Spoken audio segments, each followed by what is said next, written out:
Assalamualaikum warahmatullahi wabarakatuh.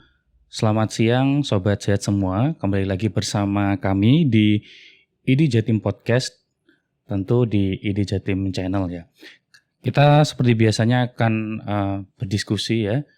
Dengan tujuan untuk memberikan informasi edukatif pada masyarakat Indonesia seputar kesehatan. Dan pada siang hari ini kita sudah kedatangan narasumber yang luar biasa. Selamat siang Dr. Romdoni. Selamat siang Dr. Arya. Oke, jadi kita pada episode podcast kali ini akan membahas tentang kanker. Nah, yaitu kenali dan cegah kanker nasofaring. Nah, perkenalkan saya Dr. Arya selaku host yang akan mendampingi narasumber untuk berdiskusi pada episode kali ini. Dan Dr. Romdoni ini beliau sudah hadir di diskusi kita, nanti akan menyampaikan berbagai informasi yang harapannya bisa memberikan pencerahan pada masyarakat semua tentang apa sih sebenarnya kanker nasofaring itu. Selamat siang Dok. Ya. Dari kampus langsung ya Dok ini tadi ya Dok. Iya. Ya alhamdulillah bisa menyempatkan waktunya untuk hadir di tengah-tengah kita. Jadi Dr. Ahmad Kusnur Romdoni, spesialis telinga hidung tenggorok bedah kepala leher, subspesialis onkologi konsultan FICS. Beliau ini merupakan seorang dokter ahli THT bedah kepala leher ya. Ya. Nah, untuk lebih lengkapnya saya persilakan Dr. Romdoni untuk memperkenalkan diri terlebih dahulu. Monggo Dok. Ya, terima kasih Dr. Arya. Selamat siang. Assalamualaikum warahmatullahi wabarakatuh. Para pemirsa sekalian dari ID Channel, saya Dr. Ahmad Kusnur Romdoni, spesialis telinga hidung tenggorok bedah kepala leher, konsultan onkologi. Pada siang hari ini akan berdiskusi dengan Dr. Arya terkait dengan kanker nasofaring. Jadi, kanker nasofaring ini adalah tumor ganas yang berasal dari nasofaring. Nasofaring itu adalah suatu daerah di hidung bagian belakang, tidak terlihat dari luar, namun seringkali ditemukan di Indonesia. Masyarakat yang atau pasien yang terkena kanker nasofaring ini umumnya datang pada stadium lanjut, Dr. Arya. Stadium lanjut. Iya. Kenapa? Karena yang pertama karena lokasinya memang tersembunyi ya di nasofaring di hidung bagian belakang. Kemudian yang kedua, gejala awal dari kanker nasofaring ini tidak khas. Tidak khas. Ya. Seringkali hanya muncul keluhan di telinga, seperti telinganya buntu satu sisi. Kemudian ada pilek yang sedikit ada bercak darahnya. Nah, keluhan-keluhan semacam ini seringkali diabaikan dan dianggap sebagai keluhan yang biasa dan akan hilang-hilang sendiri.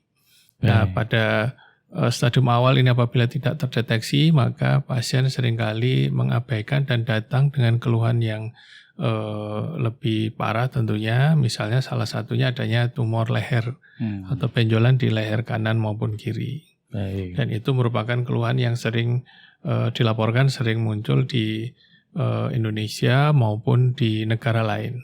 Demikian Dr. Arya. Pengantar tentang kanker nasofaring yang sudah disampaikan oleh Dr. Romdoni ini sudah memberikan gambaran ya Dok, kira-kira lokasinya itu di mana, lalu gejala yang sering kali muncul itu seperti apa. Nah tadi dokter menyebutkan bahwa ada tumor ya Dok ya. Nah ini mungkin sebagai penyamaan persepsi nih kepada masyarakat. Sebenarnya perbedaan antara kanker dan tumor itu apa ya Dok ya? Kok ada orang menyebut istilah kanker, ada yang menyebut istilah tumor gitu ya. Sebelum kita lebih lanjut membahas tentang kanker nasofaring ini. Ya, jadi tumor itu secara artinya itu adalah benjolan. Yang masih belum jelas ini itu jinak atau ganas. Tapi kalau kita bicara kanker itu adalah sudah pasti adalah suatu tumor ganas. Nah, kalau kita masih melihat awam menyebut tumor, itu kadang-kadang sudah langsung dipastikan tumor itu ya kanker. Ya. Nah ini memang harus berhati-hati dan lebih pas menjelaskan. Misalnya sebelum kita bicara istilah tumor, kita bicara aja benjolan gitu ya. Benjolan atau ada masa. Kalau masa pun juga masih ini ya kita ngomong benjolan yang ada di hidung bagian belakang. Mereka masih bisa nerima itu. Nah, untuk memastikan bahwa benjolannya ini berbahaya atau tidak. Nah, istilah saya bisa begitu. Ini berbahaya atau tidak, maka harus dilakukan biopsi atau diambil sedikit contoh jaringannya, dan setelah nanti diperiksa di laboratorium ketahuan ini jenis selnya apa, baru nanti kita sampaikan ke pasien bahwa ini adalah suatu kanker atau karsinoma nasofaring. Ya. Jadi memang masyarakat tidak perlu bingung ya membedakan antara kanker dan tumor. Orang kalau misalnya sudah terdiagnosis sebagai kanker, itu artinya sudah dilakukan pemeriksaan yang objektif tadi ya. Salah satunya kalau didukung oleh penunjang hasil biopsi atau histopatologinya sudah jelas. Ya. Baik, jadi itu ya perbedaan antara kanker dan tumor ya secara umum. Nah, tadi Dr. Romdini juga menjelaskan bahwa itu berlokasi di belakang hidung ya, Dok ya. Nah, mungkin boleh dijelaskan, Dok, lebih lengkap kira-kira apa dampaknya ketika ada massa atau ada kanker di area tersebut, Dok? Ya, kalau kita melihat lokasi nasofaring itu sebagai bagian dari hidung di belakang, di sana juga ada beberapa organ yang terkait atau terhubung ya. Kita bisa melihat adanya tuba eustachius, kemudian ada juga kavum-nasi, nares, atau kalau ke bawah ada palatum mole. Nah, di sana organ-organ tersebut akan memberikan dampak atau tumor akan memberikan dampak terhadap organ-organ tersebut, sehingga sebenarnya akan dapat diketahui gejalanya dari situ, Dr. Arya. Misalnya tumor tadi karena asal dari kanker nasofaring ini adalah di nasofaring yang lokasinya disebut sebagai recessus pharyngealis atau di cekungan di faring itu. Kalau dia itu ada penonjolan atau sesuatu pertumbuhan jaringan yang tidak normal, secara tidak langsung akan memberikan efek terhadap tuba eustachius. Nah, efek terhadap tuba eustachius atau saluran yang menghubungkan antara telinga tengah dan hidung ini nanti mirip dengan orang yang naik pesawat kemudian dari atas kemudian landing dan gagal penyesuaian, ya. Sehingga akhirnya terasa grebek-grebek atau tertutup, suara nggak dengar satu sisi. Nah, mirip seperti itu. Nah, pada saat tertutup demikian dan tidak diberikan pengobatan yang adekuat, maka akan muncul keluhan yang disebut dengan otitis media serosa atau otitis media efusi yang tanpa ada infeksi. Dan di situ ada cairan yang menggenang di dalam rongga telinga tengah, dan pasien seringkali merasa ada air pada saat mendengar. Nah, itu nanti datang ke dokter, airnya diambil.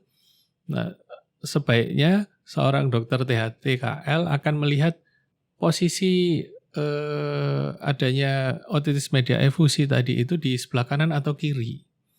Nah, kalau kita memiliki alat pemeriksaan misalnya endoskopi yang sederhana, kita bisa melihat di sana apakah ada masalah di nasofaringnya.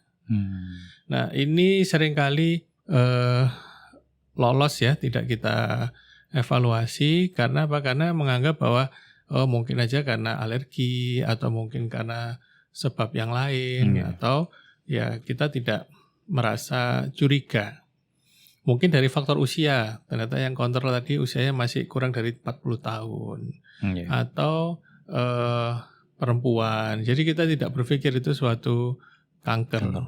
Nah, kalau memang usianya di atas 40 tahun, laki-laki, ditanya dia memiliki kebiasaan merokok dan faktor-faktor pendukung ke arah kanker nasofaring, misalnya salah satunya suka makan ikan yang diasinkan. Nah, itu kita betul-betul suspicious, curiga itu suatu kanker nasofaring, maka mungkin kita akan melakukan pemeriksaan dengan endoskopi atau nasal endoskopi dan melihat di situ ada masalah atau tidak.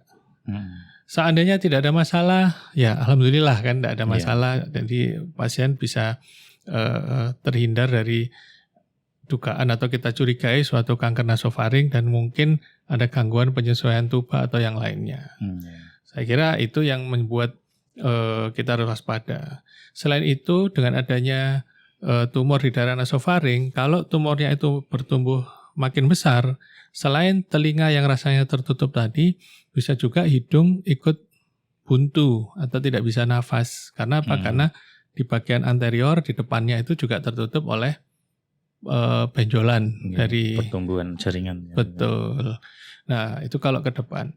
Kemudian kalau ke bawah, maka akan mendesak palatumole atau langit-langit yang lunak. Itu akan kelihatan bahwa nanti di situ ada benjolan. Langit-langitnya itu tidak smooth lagi, tapi dia akan bombans atau menonjol ke depan. Yang lebih kita khawatirkan sebenarnya adalah penjalaran tumor yang secara infiltratif. Kalau tadi itu kan mendesak ya, dia tumbuh besar, kemudian memberikan efek ke organ-organ di sekitarnya. Kalau dia itu infiltratif ke atas, ke superior, ke intrakranial, nah inilah nanti yang akan menimbulkan masalah yang tidak kita harapkan, ada gangguan dari saraf kranial, dan otomatis kalau sudah mengenai saraf kranial atau saraf otak pusat, itu stadiumnya langsung lompat. Stadium 4. Stadium 4. Ya. Stadium 4, sekali lagi kalau kita lihat dari literatur-literatur, maka tingkat kesembuhannya juga tidak terlalu baik. Nah, inilah pentingnya kenapa kanker nasofaring ini perlu untuk dilakukan deteksi lebih awal agar memberikan hasil pengobatan yang lebih memuaskan. Demikian, Dr. Arya. Baik. Luar biasa, cukup lengkap dan runtut penjelasan dari Dr. Ramdhani. Jadi tadi pembesaran massa ini dampaknya bisa ke organ-organ sekitar ya dok ya. Dan salah satu yang dikhawatirkan apabila sudah masuk ke intrakranial atau di dalam tengkorak ya dok. Iya, mengerosi dasar tengkorak kemudian masuk ke atas. Lalu yang leher tadi bagaimana ya dok ya? Kan ada gejala juga. Betul. Kenapa bisa menimbulkan gejala di leher? Karena di nasofaring itu ada kelenjar limfe atau kelenjar getah bening yang saling bersilang ya. Jadi di kanan itu ya bisa ke kiri ya bisa tetap di kanan. Jadi saling bersilang, dia membentuk plexus gitu. Nah, apabila penyakit atau tumornya kansernya itu ada di sebelah kanan, memang seringkali diikuti dengan pembesaran kelenjar getah bening di sebelah kanan. Tapi juga tidak menutup kemungkinan getah bening pembesarannya juga ada di sebelah kiri. Nah, salah satu evaluasinya apabila kita juga menemukan keluhan-keluhan telinga, keluhan hidung, disertai dengan benjolan di leher. Nah, ini merupakan suatu trias namanya, Dr. Arya. Jadi ada gangguan hidung, ada gangguan telinga, kemudian ada benjolan leher. Nah, ini adalah suatu trias atau 3 tanda yang mengarah kepada suatu karsinoma nasofaring. Bagi sobat ID Jatim, apabila menemukan pasien dengan seperti ini, maka itu boleh dirujuk dengan curiga suatu karsinoma nasofaring. Dan nanti sejawat THT KL yang lain akan mengevaluasi dan untuk melakukan biopsi dan seterusnya. Karena memang adanya benjolan di leher seringkali merupakan tanda-tanda yang paling banyak ditemukan pada kanker nasofaring yang stadiumnya sudah mulai menuju stadium 3, stadium 4, demikian Dr. Arya. Jadi ini juga buat masyarakat juga ya, apabila ada keluarga atau kenalan atau mungkin diri sendiri yang merasa punya gejala seperti itu ya dok ya, bersamaan lalu ada gejala di leher tadi juga harus waspada dan lebih baik memeriksakan diri ke dokter spesialis THT-KL gitu ya dok ya. Nah, kalau kita bicara tentang kondisi di Indonesia ya dok ya. Nah, bagaimana sebenarnya jumlah kasus atau gambaran kasus kanker nasofaring ini dok di Indonesia? Ya, di Indonesia kanker nasofaring ini masuk di 10 besar. Kanker terbanyak di tubuh manusia. Tapi untuk urutannya seringkali ya antara nomor 4, 5, 6 ya berganti-ganti tergantung dengan bagaimana data-datanya itu diambil. Tapi dia tidak pernah keluar dari 10 besar. Kemudian yang berikutnya, untuk regio kepala dan leher, kanker nasofaring ini sekitar 70% mendominasi. Makanya tadi disampaikan apabila menemukan tumor leher, ada benjolan leher, kemudian ada keluhan-keluhan tambahan, ada hidung berdarah atau meludah ada darahnya, atau kalau sudah agak parah yang masuk ke otak tadi, itu disertai dengan pipi terasa kebas ya di satu sisi, kemudian mata sudah mulai double ngelihatnya, kelihatan ganda itu. Ganda ya itu. Nah ini harus mulai betul-betul curiga suatu kanker nasofaring. Nah ini harus segera mencari pertolongan terdekat dan kemudian untuk diberikan pengobatan. Nah seringkali memang pasien itu datang pada stadium lanjut karena apa? Karena keluhan yang mengarah kepada nyeri kepala atau benjolan di leher atau ada gangguan saraf kranial, saraf pusat itu munculnya nanti stadiumnya kalau sudah lanjut. Nah kawan-kawan di daerah baik dokter umum maupun dokter spesialis ini mungkin lebih bisa mengingatkan ya, aware pasiennya agar lebih baik diperiksakan daripada terlambat. Mendingan diperiksa dan ternyata hasilnya bukan, ya daripada lambat diperiksa, ditunda-tunda ternyata hasilnya positif. Nah ini kasihan masyarakat. Apalagi kalau sudah ketahuannya waktu stadiumnya lanjut ya dok. Iya betul. Jadi lebih baik ibaratnya memastikan atau screening gitu ya dok. Iya betul. Baik. Jadi memang kalau di Indonesia sendiri kasusnya bisa dibilang 10 besar untuk tumor atau kanker di area seluruh tubuh, dan untuk area kepala leher ini kanker yang mendominasi ya. Iya betul. Nomor 1 gitu ya. Nomor 1. Iya. Mungkin selain ini mungkin agak melebar ya pertanyaannya. Selain kanker nasofaring mungkin ada tumor atau kanker lain dok di kepala yang mungkin bisa menjadi diagnosis banding dengan kanker nasofaring. Ya, gejala benjolan di leher ya, terutama itu seringkali kita temukan juga pada kasus misalnya limfoma. Limfoma maligna atau keganasan kelenjar limfa itu juga memberikan gejala adanya benjolan di leher. Nah, kita perlu untuk melakukan evaluasi secara objektif. Kalau ada benjolan di leher itu apa sebaiknya yang dilakukan? Mungkin itu ya. Jadi kalau ini untuk rekan-rekan yang lain, baik untuk masyarakat juga, apabila menemukan adanya benjolan di leher, yang harus dilakukan itu adalah pertama kalau untuk masyarakat ya berobat ke dokter, harus temui dokter. Kalau nggak ada dokter ya mungkin ada perawat, ada bidan, pokoknya segera ketemu untuk minta pendapat dulu. Nah kemudian bagi kawan-kawan dokter umum apabila menemukan kasus seperti ini, bagaimana diagnostik yang disarankan? Disarankan saja untuk USG leher dulu.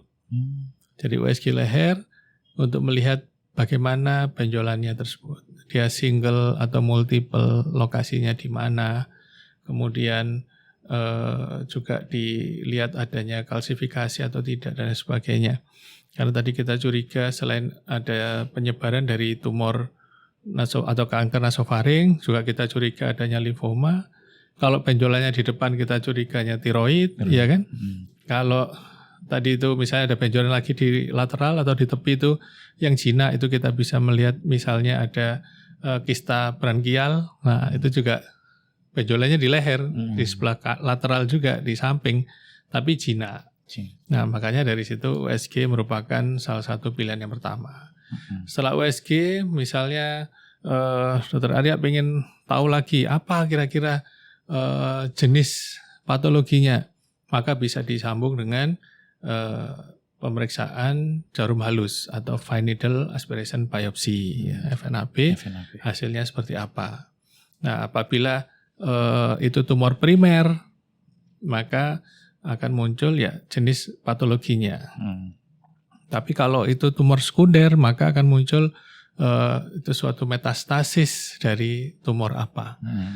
Metastasis undifferentiated carcinoma atau metastasis keratinizing carcinoma atau yang lainnya itu akan bisa muncul. Atau juga adenokarsinoma dari yang lainnya ya. selain itu, apabila itu suatu limfoma, seringkali muncul adanya diagnosis yang tidak konklusif. Biasanya dengan FNAB kurang khas, kurang jelas, sehingga biasanya dari kawan-kawan sejawat patologi anatomik akan menyarankan untuk open biopsi. Nah, kalau sudah mengarah kepada suatu limfoma, memang open biopsi sangat dianjurkan untuk melihat, termasuk juga pemeriksaan tambahan untuk CD20 dan lain-lainnya untuk menunjang pengobatannya. Jadi memang ada step-stepnya, dan ini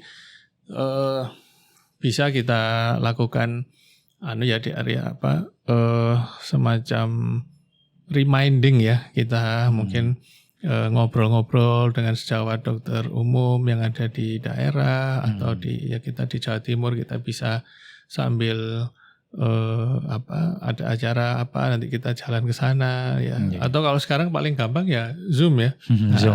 Sambil mengingatkan kembali bagaimana tentang kanker nasofaring ini. Begitu Dr. Arya. Jadi buat sejawat dokter tadi sudah dijelaskan ya, apalagi dokter umum, karena biasanya datangnya di dokter umum dulu ya dok ya. Jadi penting untuk waspada kecurigaan adanya benjolan, terutama di leher kan terlihat. Kalau di dalam nasofaring kan memang kita tidak tahu ya dok ya, kecuali pasiennya menyampaikan gejala. Tapi kalau tidak ada, kita kelihatan ada benjolan di leher, kita harus mencurigai bahwa ini bisa jadi tumor primer maupun metastasis dari kanker yang lain gitu ya. Jadi harus melakukan pemeriksaan lebih lanjut. Nah, ini melanjutkan tentang kanker nasofaring dok. Untuk faktor risiko atau penyebab yang seringkali itu ada pada masyarakat Indonesia, atau mungkin kebiasaan yang sering dilakukan dan itu menjadi faktor risiko dari kanker nasofaring, ini apa saja ya dok ya? Ya, ada 3 hal besar ya yang menjadi faktor risiko timbulnya kanker nasofaring. Yang pertama adalah faktor genetik.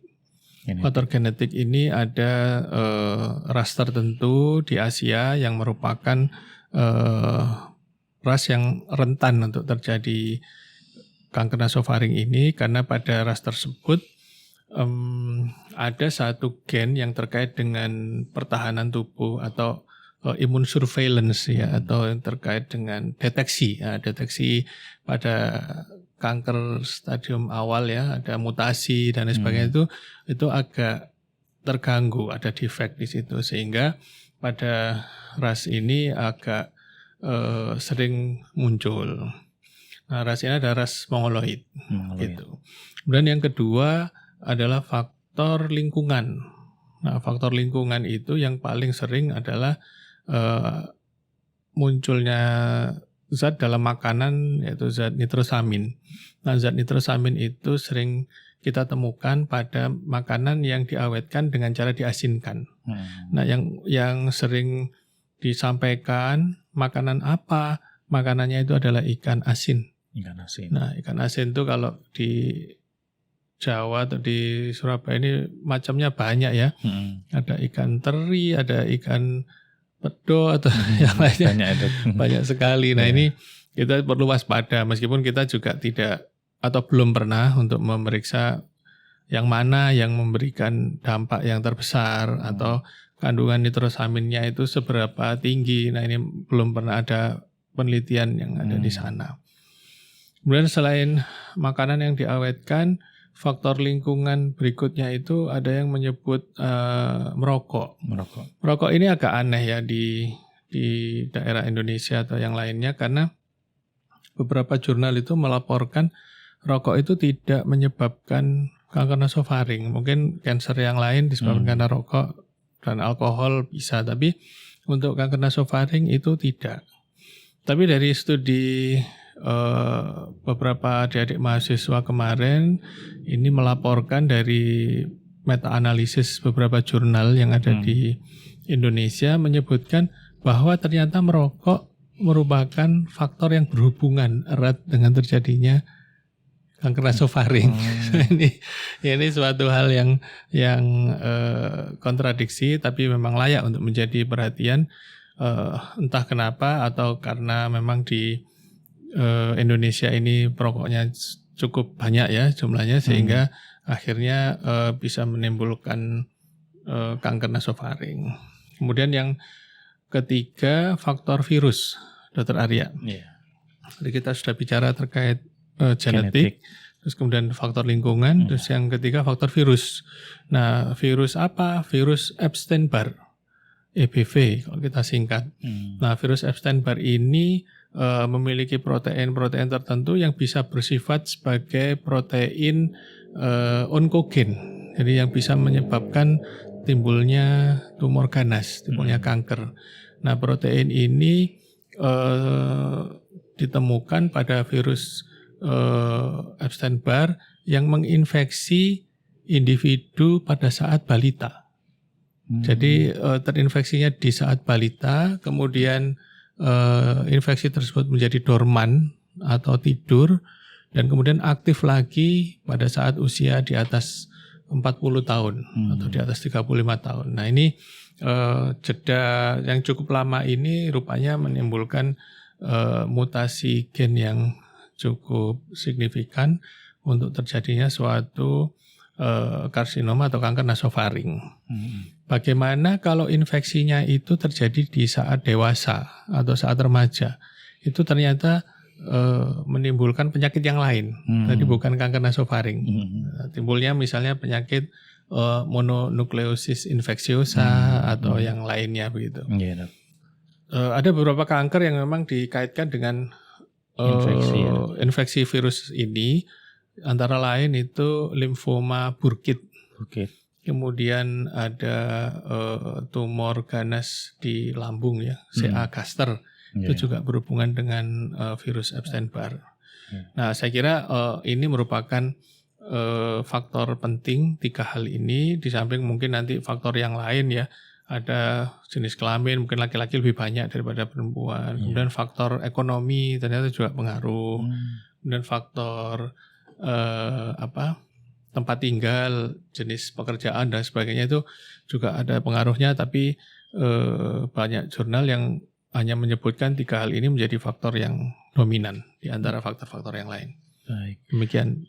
Menarik ya. Jadi kalau misalnya yang infeksi Epstein-Barr tadi kan seseorang kan mungkin tidak tahu ya Dok apakah dirinya terinfeksi atau tidak, sehingga bisa jadi itu bisa ini ya Dok ya. Jadi berhubungan dengan faktor yang lain ya Dok ya. Iya. Jadi tidak artinya begini, itu, Dok, ya? Apakah dengan terinfeksi virus Epstein-Barr saja itu bisa terjadi suatu kanker nasofaring? Nah, ini masih pertanyaan juga. Tapi seringkali Epstein-Barr-nya itu positif, juga yang faktor-faktor lainnya juga positif atau ada. Tapi yang pertanyaan berikutnya itu ada yang nanya ini, kalau pada kanker nasofaring pada anak-anak, nah itu gimana ya kan gitu pertanyaannya. Nah, kalau ada anak gimana, kapan infeksinya, dan apakah itu anak-anak itu juga makan ikan asin berlebihan atau gennya bagaimana ya, itu masih dalam dugaan ya. Ada yang menyebut ya memang itu adalah suatu gen yang memang sangat kuat, jadi dari lahir defek gennya itu sudah cukup banyak, atau bisa juga berasal dari stem cell cancer. Nah, stem cell cancer ini merupakan sesuatu hal yang relatif baru dalam 10 tahun, 15 tahun terakhir, sebagai salah satu problem yang muncul akibat adanya atau yang bisa menyebabkan terjadinya kanker nasofaring. Demikian, Dr. Arya. Baik, jadi yang bisa dilakukan itu melakukan pencegahan dari faktor-faktor yang bisa dikontrol ya Dok ya. Nah, mungkin Dr. Romdoni bisa menjelaskan Dok, kira-kira upaya apa saja yang bisa dilakukan sebagai bentuk pencegahan supaya risiko terkena kanker nasofaring di kemudian hari ini bisa dikurangi. Ya, kita pahami dari awal dulu bahwa kanker itu adalah suatu perubahan sifat dari sel yang ada dalam tubuh kita. Jadi itu merupakan bagian dari tubuh kita sendiri, sehingga yang perlu kita lakukan adalah mencegah jangan sampai sel yang ada di dalam tubuh berubah sifat menjadi ganas. Nah, dengan adanya proses pertahanan tubuh yang bisa mendeteksi lebih awal, kemudian bisa kalau ada mutasi gennya itu bisa dideteksi lebih dini, kemudian dilakukan repair gen dan lain sebagainya, maka kita berharapnya itu proses tersebut sebagai proses proteksi diri kita itu berjalan dengan baik, kan begitu ya harapannya. Nah, sehingga pada situasi ini hal-hal apa yang bisa menyebabkan proses tersebut berjalan dengan baik, ternyata salah satunya adalah dengan berpola hidup sehat. Yang pertama adalah mungkin melakukan olahraga secara teratur, kemudian istirahat cukup, dan makan makanan yang bergizi, sehat dan fresh ya. Jadi seperti buah-buahan atau sayur yang fresh itu sangat direkomendasikan. Kemudian juga menghindari stres yang berlebihan, karena stres berlebihan itu juga mempengaruhi imunitas tubuh menjadi lebih lemah daripada yang tidak terlalu stres. Nah, apabila kita sudah melakukan hal-hal tersebut, ya kita ibarat orang berusaha, maka usahanya sudah maksimal atau sudah cukup bagus. Nah, toh misalnya sudah berusaha maksimal masih juga sakit kanker, itu sudah urusannya dengan Tuhan. Kita tidak boleh menyalahkan siapapun, tapi artinya upaya seorang manusia sudah cukup baik, dan itu memang suatu ujian yang memang tidak mudah, tapi sebagai dokter ya kita akan mendampingi atau memberikan yang terbaik lah untuk pasien seperti itu. Nah, kemudian terkait dengan tadi faktor risiko, faktor genetik kan tidak bisa ditolak ya. Apalagi kalau kita lihat misalnya dari ras Mongoloid di Indonesia ini kan sudah terjadi akulturasi, sudah tidak ada murni orang Indonesia itu yang seperti apa, orang Jawa, apalagi di daerah Pantura sana itu kan dulu ada cerita pedagang Cina, terus kemudian Laksamana Cheng Ho datang dari daerah pesisir utara kan itu, nah pasti ada akulturasi di situ, sehingga kalau kita mencari orang Indonesia murni tidak ada gabungan daerah-daerah Cina, susah sekali. Nah, sehingga dari faktor yang pertama ini sudah tidak bisa kita tolak. Di Indonesia pasti tidak ada yang murni. Jadi semuanya pasti ada hubungannya. Kemudian yang kedua, Epstein-Barr. Epstein-Barr juga tidak bisa dihindari. Mengapa? Epstein-Barr virus yang kita singkat EBV itu ternyata hampir, kalau kita meriksa titernya 80% ke atas manusia dewasa normal di Asia itu titernya positif. Jadi EBV-nya itu bukan singkatan Epstein-Barr virus lagi, tapi sudah jadi everybody virus gitu ya. Jadi EBV-nya ke sana. Jadi banyak yang kena ya, Dok ya. Ya, kalau titer positif tapi belum tentu menjadi kanker. Kenapa?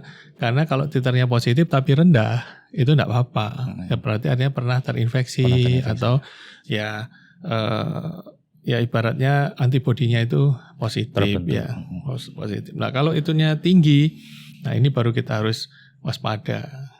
Nah, kemudian yang bisa kita hindarkan adalah faktor lingkungan. Ya tadi itu menjaga makannya, tidak banyak mengkonsumsi makanan yang diawetkan, terutama yang diawetkan dengan cara diasinkan. Kemudian juga menghindari rokok ataupun yang lain, faktor-faktor yang menunjang ke sana. Tidak minum alkohol dan juga pola hidup sehat ya. Nah, dari situ nanti bisa pada posisi yang lebih kuat secara imunitas dan lebih sehat. Ya, harapannya memang imun tubuh sudah diciptakan dengan sempurna oleh Tuhan, dan ini yang kita boost, kita dorong supaya imun itu yang akan bekerja dengan baik, akan membantu kita pada saat apabila di dalam tubuh terjadi ada mutasi atau apa, biar mekanisme tubuh yang normal yang akan menyelesaikan. Demikian, Dr. Arya. Jadi upaya pencegahan yang bisa dilakukan yang berhubungan dengan faktor lingkungan dan juga pola hidup sehat tadi ya, Dok ya. Lalu mungkin yang kedua, ketika merasa ada gejala yang sudah disebutkan tadi ya, Dok ya, harus itu aware ya, Dok. Kalau sudah kena ya, kalau sudah kena, jangan sampai menjadi lanjut. Jadi ketahuannya ketika sudah lanjut karena dibiarkan merasa baik-baik saja itu ya, Dok ya. Ya, bisa preventif, primary preventif itu atau secondary preventif ya. Jadi ibaratnya sebisa mungkin tidak kena, kalaupun sudah kena tidak berlanjut parah gitu ya, Dok ya. Nah, ini mungkin pertanyaan terakhir Dok, kita tidak terasa sudah 30 menit nih diskusinya.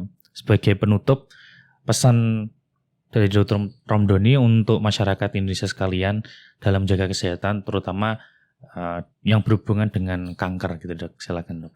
Iya, terima kasih Dr. Arya. Mungkin saya akan sedikit mengulang. Yang pertama, kami berpesan agar teman-teman sekalian untuk tetap optimis, tidak pesimis ya, karena dengan jiwa yang optimis, selalu berpikiran positif, insya Allah akan dijauhkan dari mara bahaya. Dan yang kedua, berperilaku hidup sehat seperti yang saya jelaskan sebelumnya. Dan yang ketiga, apabila mendapatkan keluhan atau menemukan seseorang, teman, saudara, keluarga yang dengan keluhan curiga suatu kanker nasofaring dengan ditemukannya trias ya, ada benjolan leher, ada keluhan telinga, ada keluhan hidung, atau ada keluhan intrakranial atau keluhan adanya gangguan dari saraf-saraf pusat, maka segera berobat ke dokter untuk segera diberikan pengobatan yang sebaik-baiknya. Dan untuk menghindari adanya kasus dengan stadium yang lanjut, maka jangan segan-segan ada keluhan apapun, segera bertanya kepada tenaga medis terdekat, ada dokter, ada perawat, ada bidan, monggo Bapak Ibu semuanya bisa berdiskusi atau berkomunikasi dengan beliau-beliau. Dan untuk masyarakat yang mungkin sudah punya dokter keluarga sendiri, jangan ragu untuk menanyakan apapun, terutama keluhan-keluhan yang mengarah pada suatu kecurigaan kanker nasofaring. Demikian pesan saya, Dr. Arya. Terima kasih banyak. Baik, terima kasih sekali lagi Dr. Romdoni atas ilmunya, berbagi pengetahuan kepada kita semua. Harapannya dari apa yang kita diskusikan tadi Dok, bisa memberikan pencerahan kepada masyarakat sekalian, kepada para sejawat dokter khususnya ya, untuk bisa lebih aware, terutama ketika menemukan para pasiennya yang punya gejala seperti yang kita sampaikan tadi. Yeah. Nah, jadi sekian episode podcast kita kali ini dengan topik kenali dan cegah kanker nasofaring bersama pakarnya langsung ya, Dr. Romdoni, spesialis THT bedah kepala leher konsultan. Jangan lupa untuk subscribe dan jangan lupa untuk share video ini ya, supaya semakin banyak masyarakat yang teredukasi, semakin banyak masyarakat yang tahu, dan juga di Jatim Channel ini banyak juga informasi kesehatan lain yang kurang lebih sudah 40 episode Dok sekarang. Jadi para masyarakat bisa lihat sesuai dengan apa yang ingin diketahui, itu nanti harapannya kita sudah bahas, masyarakat memahami itu. Saya Dr. Arya sebagai host pamit undur diri. Terima kasih atas perhatiannya. Jangan lupa untuk bersama kita lagi di episode berikutnya. Sekian, saya tutup. Assalamualaikum warahmatullahi wabarakatuh dan selamat siang.